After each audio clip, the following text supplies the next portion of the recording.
I've heard of Marry Me Chicken all over the internet. It's viral on TikTok, on Instagram. So I looked up the recipe and I saw that it calls for 1 cup of heavy cream, which is 45 Weight Watcher points. So my version is gonna be a lot more Weight Watcher friendly. We're gonna sub in some fat-free half and half. It's just gonna be just as creamy, just as delicious, and easy weeknight dinner. Welcome back to My Busy Kitchen, another episode where today we are showing you how to do Marry Me Chicken, but a lightened up version that is more Weight Watcher friendly. As always, the recipe is going to be listed in the description.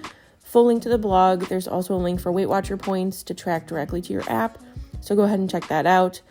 Today, I'm just so excited when my mom brought up Marry Me Chicken because this is one dish that Jacob has me make for him that he is absolutely obsessed with. I think this is probably his favorite meal that I make him. And I just happened to come across it randomly in the winter on Pinterest. I was just looking up like cozy chicken recipes, and I didn't want something that had cream cheese. I didn't want just like a chicken and rice bake.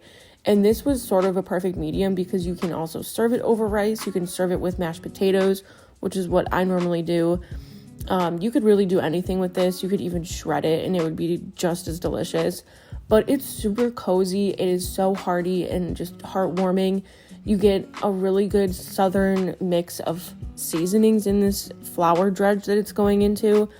And the way that it cooks is very just southern feeling. The flour is going to help sort of give it a golden colors you can see here. And then we're building a brown gravy on top of that. With chicken broth and other seasonings, as well as a couple tablespoons of a reserve of the flour that we dredged the chicken in.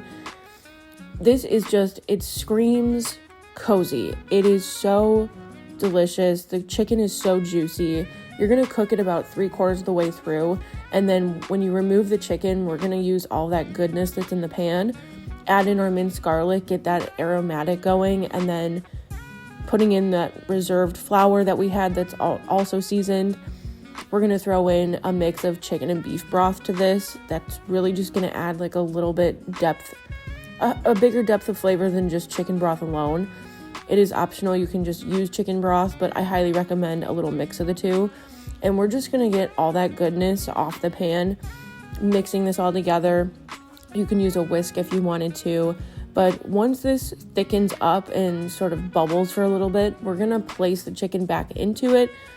And it is just going to continue cooking the chicken for like 5-10 minutes. Honestly, you probably don't need more than 5 minutes. We also took an extra step and added some sun-dried tomatoes to this, which just sort of deepened the flavors a little bit more. Highly recommend. That was such a good addition. And you could even add spinach here if you like cooked spinach. 10 out of 10.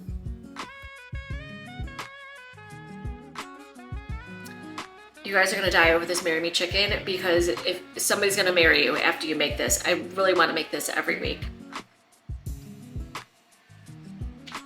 The chicken is juicy. This is like the best gravy I could ever eat. It's salty, it is just unctuous, and I just want to do shots of it. It is that good. I'm so excited because my lightened up Marry Me Chicken is only 2 Weight Watcher points per serving. You can serve it over pasta, rice, or even cauliflower rice. I'm so excited.